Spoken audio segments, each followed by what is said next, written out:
ஓ முருகா, வெற்றிவேல் முருகா, எனது அன்பு பிள்ளையே, உன் அப்பன் பழனி முருகன் நீ ஆசைப்பட்டாய் என்பதற்காகவே, உனக்கான விஷயங்களில் வெற்றியை கொடுப்பதற்காகவே அதிர்ஷ்டம் நிறைந்த இந்த அற்புத எண்ணை உன்னை நோக்கி அனுப்பியிருக்கிறேன்.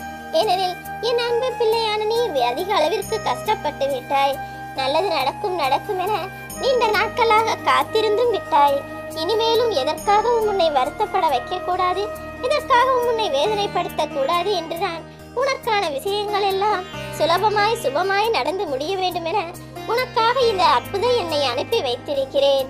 இனி நீ என்ன நினைத்தாலும் அதில் சிறப்பான வெற்றியை மகத்தாக பெற்று விடுவாய் என் செல்வமாய். முன்பெல்லாம் எதையோ பார்த்து ஆசைப்பட்டு விரும்பிய உன் மனம் இப்பொழுதெல்லாம் எதற்கும் ஆசைப்படாமல், எதையும் விரும்பாமல் அதிகமான பொறுப்புகளை சுமந்து கொண்டு அதை செய்வதால் வாழ்க்கையே சலிப்பாகவும் வெறுப்பாகவும் நீ வாழ்ந்து வருகிறாய் என்பது எனக்கு புரிகிறது. கவலை கொள்ளாதே. எவ்வளவு பொறுப்புகளும் கடமைகளும் உனக்கு கொடுக்கப்பட்டிருந்தாலும் அத்தனையை மிகவும் சாமர்த்தியமாக சமாளித்து திறமையாக முடித்து வருகிறாய் தானே? என்ன உனக்கு பணிச்சுமையும் மனச்சுமையும் அதிகமாகிவிட்டது? கலங்காதே என் செல்வமே. பல பொறுப்புகள் உனக்காக காத்திருக்கும் போது உனக்குள் வெறுப்பு அதிகமாகி இருந்தால் எப்படி வாழ்க்கை நிம்மதியாக இருக்கும்? உன் வாழ்க்கைக்கு ஊன்றுகோலாய் உன் அப்பன் பழனி முருகன் நான் இருக்கும் போது எதற்காக உனக்கு இந்த பயம்? நீ எடுக்கக்கூடிய முயற்சிகள் எல்லாம் தடங்களாகவே வருகிறதே. வாழ்க்கை என்பது நித்தமும் ஏதாவது ஒரு பிரச்சனையோடையே விடுகிறதே, சவாலாக இருக்கிறதே என்றுதானே உன் மனம் முழுவதும் கவலைகளால் நிரப்பி வைத்திருக்கிறாய். மனித வாழ்க்கை என்றாலே சவால்களும் சறுக்கல்களும் நீ எடுக்கும் முயற்சியில் வருவது சகஜம்தானே என் செல்வமே. குழப்பம் அடையாதே. என்ன நடந்தாலும் எல்லாம் கடந்து போகும். வாழ்க்கை நித்தமும் பல மாற்றங்களை உண்டாக்கும் என நினைத்துக் கொண்டு தைரியமாய் வாழ்க்கையை வாழப்பார்.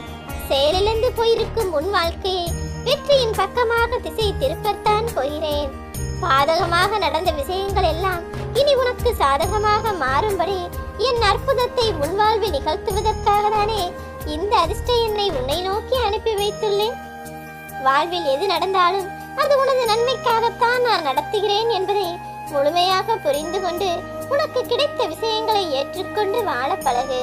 நல்லதோ கெட்டதோ காரணமில்லாமல் நான் உனக்கு எதையும் கொடுப்பதும் கிடையாது, நிகழ்த்துவதும் கிடையாது. இருப்பது எல்லாமே என்றென்றுக்கும் நீடிக்கும் என்ற நம்பிக்கையோடு வாழ்ந்து கொண்டிரு. இந்த உலகம் மாறிக்கொண்டே இருக்கிறது தானே?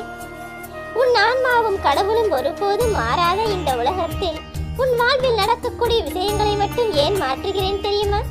நித்தமும் நீ புத்துணர்ச்சியாய் வாழ வேண்டும், புது பிறவியாய் வாழ வேண்டும். எவ்வளவு துன்பங்கள் வந்தாலும் அத்தனையை மறந்துவிட்டு மறைத்துவிட்டு புது பிறவியாய் நீ வாழ வேண்டும் என்பதற்காக தான் பல சவால்களை உனக்கு கொடுத்து கொண்டே இருக்கிறேன். என்னதான் நெருப்பில் தங்கத்தை போட்டாலும் அதில் இருக்கக்கூடிய அழுக்குகளும் அறைகளும் எல்லாம் மறைந்து போய் தங்கம் மட்டும்தானே மிஞ்சுகிறது. அதே போலதான் உன் வாழ்வில் நான் எவ்வளவு கஷ்டங்களையும் பிரச்சனைகளையும் சவால்களாய் கொடுத்தாலும் கூட அத்தனையையும் தாண்டி புடம் போட்ட தங்கமாய் நீ உன் வாழ்வில் நிச்சயமாக ஜொலிப்பாய். என் திட்டப்படிதான் உன் முழு வாழ்க்கையும் நகர்ந்து கொண்டிருக்கிறது. கவலை கொள்ளாதே. உனக்காக நல்லது செய்யக்கூடிய உன் அப்பன் முருகன் உன் வாழ்வில் ஏதாவது தவறாக நடக்கும்படியோ கெட்டது நடக்கும்படியோ விட்டுவிடுவேனா? நீ உன் வாழ்க்கையை எவ்வளவு இனிமையாக வாழப்போகிறாய் என்பதை பொறுத்திருந்து பார் என் செல்வமே. உன் கனவுகளை எல்லாம் தொலைத்துவிட்டு நம்பிக்கையெல்லாம் இழந்துவிட்டு நீ வாழ வேண்டும் என்கிற அவசியமே இல்லை. உன் கனவுகளை கூடிய விரைவில் நான் நனவாக்குவேன் என்ற நம்பிக்கையோடு எதிர்பார்த்து காத்திரு. உன் லட்சிய தாகமெல்லாம் அடங்கி விடாது. நிச்சயமாய் கூடிய விரைவில் உன் வாழ்க்கையை சிறப்பானதாய் நான் மாற்றி அமைப்பேன். எவ்வளவு வருடங்கள் கடந்தாலும் எத்தனை பிறந்த நாள் வந்து போனாலும் துன்பங்கள் மட்டும் உனக்கு நிரந்தரமாய் இருக்கிறதே என நீ வருத்தப்படுகிறாயா? கவலை கொள்ளாதே. உனது புருவத்தில் வேண்டுமானால் சுருக்கம் வரலாம், இதயத்தில் சுருக்கம் வர நான் விடமாட்டேன் என் செல்வமே. உன் மனதிற்கு ஒருபோதுமே வயதாகாது. உன் மனம் எப்போதும் இளமையாக எல்லாருக்கும் நல்லது நினைக்கக்கூடிய விதத்தில் மேலும் மேலும் இரக்கத்தையும் அன்பையும் பொறுப்பையும் கடமைகளையும் சுமந்து வாழ்ந்து வருவதால் நிச்சயமாக நீ என் அதிர்ஷ்டசாலி பிள்ளைதான். உன் மனதில் இருக்கக்கூடிய கவலைகளையும் காயங்களையும் மறைத்து உனக்கான இன்பங்களையும் சந்தோஷங்களையும் மனம் முழுக்க கொடுத்து நிரப்பப் போகிறேன். உன் மன பாரத்தையெல்லாம் என்னிடம் இறக்கி வைத்துவிட்டு நீ நிம்மதியாயிரு. கல்லின் வடிவில் இருக்கும் உன் அப்பன் முருகனை நீ மனதார வழிபட்டால் உன் கண்ணுக்கு தெரியாத விஷயங்களையெல்லாம் நான் அற்புதமாய் நிகழ்த்தி முடிப்பேன்.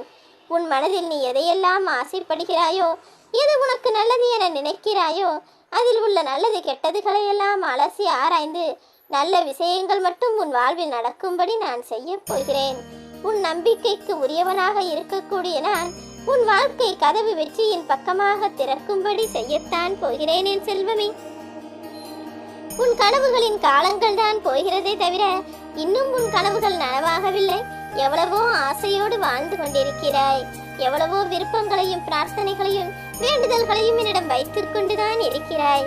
ஆனால் எதுவுமே நடக்கவில்லையே என உன் நம்பிக்கையின் கைப்பிடி கொஞ்சம் தளர்ந்து கொண்டே வருகிறதா? கலங்காதே என் செல்வமே. கடந்து போன கஷ்டமான நாட்களிலும் கூட நீ ஒரு நாள் கூட என்னை மறக்கவில்லை. தினமும் என்னை நினைத்தாய். அடிக்கடி எனக்காக பூஜைகளும் செய்து கையெடுத்து கும்பிட்டு வணங்கினாய். என் அருளை பெறுவதற்காக தானே இப்போது போராடி கொண்டிருக்கிறாய். என்னையே நினைத்து வணங்கிக் கொண்டும் வாழ்ந்து கொண்டிருக்கும் உன் வாழ்வில் உன் கஷ்ட காலங்களுக்கெல்லாம் நான் முடிவு கொண்டு வரப்போகிறேன். நீ விதைத்த நல்ல செயல்கள் எல்லாம் இப்போது விருட்சமாக வளர வேண்டிய நேரம் வந்துவிட்டது. அது நிச்சயம் உனக்கு வெற்றி கனிகளை மட்டும்தான் கொடுக்கும் என் செல்வமே. நீ கவலை கொள்ளாதே. நீ ஆசைப்பட்டதையும் விருப்பப்பட்டதையும் உன் வாழ்வில் அழகாய் பெற்றுக்கொண்டு அற்புதமான வாழ்க்கையை வாழப் போகிறாய். என் அருளால் உன் வாழ்க்கை வளமானதாகவும் சிறப்பானதாகவும் செழிப்பானதாகவும் மாறப்போகிறது. வாழ்வில் வரும் துன்பங்களைக் கண்டு நடுங்காமல் எதிர்நீச்சல் போடக்கூடிய தைரியத்தோடு இரு. எது நடக்குமோ என்ற அச்சத்தோடு நீ வாழ வேண்டிய அவசியமில்லை. துன்பம் என்னதான் உன் மனதை ஒருபுறம் வாட்டினாலும் கூட உனக்கான இன்பத்தை விரைவில் நான் கொடுக்கத்தான் போகிறேன். நீ செய்யக்கூடிய செயல்கள் என்பது மிகப்பெரிய வெற்றியை உனக்கு கொண்டு வந்து சேர்க்கும். எதிர்நீச்சல் போடும் ஆற்றலையும் என்ன நடந்தாலும் எதிர்கொள்ளக்கூடிய தைரியத்தையும் துணிவையும் உனக்காக நான் கொடுக்கிறேன் என் செல்வமே. துன்பமெல்லாம் உன் மனதை வாட்டி வதைக்கிறது. நித்தமும் ஒரு பிரச்சனை சாபம் போல உன் வாழ்வில் வந்து வந்து மோதுகிறது. தொல்லைகளே உன் வாழ்க்கையாக மாறிவிட்டது என நீ வருந்தி புலம்பியதெல்லாம் நான் கேட்டேன். இனி உனக்கு வேதனைப்படக்கூடிய இந்த வார்த்தைகளோ சோதனை கடக்கூடிய வாழ்க்கையோ வந்து சேராது. உன் பிரச்சனைகள் எல்லாம் ஓடும் நீரில் போடக்கூடிய குப்பைகள் போல ஒதுங்கப் போகிறது. பிரச்சனைகளும் துன்பங்களும் எப்படி தொலைந்தது என நீயே ஆச்சரியப்படக்கூடிய வகையில் எல்லா துயரங்களையும் துரத்தி அடித்து உனக்கான சந்தோஷத்தையும் இன்பத்தையும் நான் கொடுப்பேன். நம்பிக்கையோடு என்னை வழிபடக்கூடிய உன் பிரச்சனைகளை எல்லாம் விலக்கி வைத்து உன் வாழ்க்கைக்கான ஆதாரத்தையும் சந்தோஷத்தையும் உயர்வையும் முன்னேற்றத்தையும் உனக்காகவே நான் அருளப் போகிறேன். நீ எதை நினைத்தும் கவலை கொள்ளாதே. மனித உறவுகள் என்பது மரம் போலத்தான். நித்தமும் சில இலைகள் உதிர்ந்து போகும், சில இலைகள் புதிதாய் பூக்கும். அப்படி உன்னை சுற்றி புதிதாய் வளர்ந்து கொண்டிருக்கும் புத்தம்புது உறவுகளுடன் எப்போது நல்ல அன்பை கொடுத்து கொண்டே இரு. இன்று இல்லையானாலும் ஒரு நாள் அவர்கள் உன்னை பற்றி முழுவதுமாய் புரிந்து கொண்டு உன்னை தேடி வருவார்கள். எல்லா விஷயங்களும் உனக்கு நல்லதாக, உனக்கு சாதகமானதாக நடக்கும். உன்னை சுற்றி நல்ல எண்ணம் கொண்ட மனிதர்களும் நல்ல உறவுகளும் இருக்கும்படி நான் எல்லா சூழ்நிலை சந்தர்ப்பங்களையும் மாற்றி அமைப்பேன். இனி எல்லா நேரமும் உனக்கான இன்பகாலமாக இருக்கும். ஓ முருகா.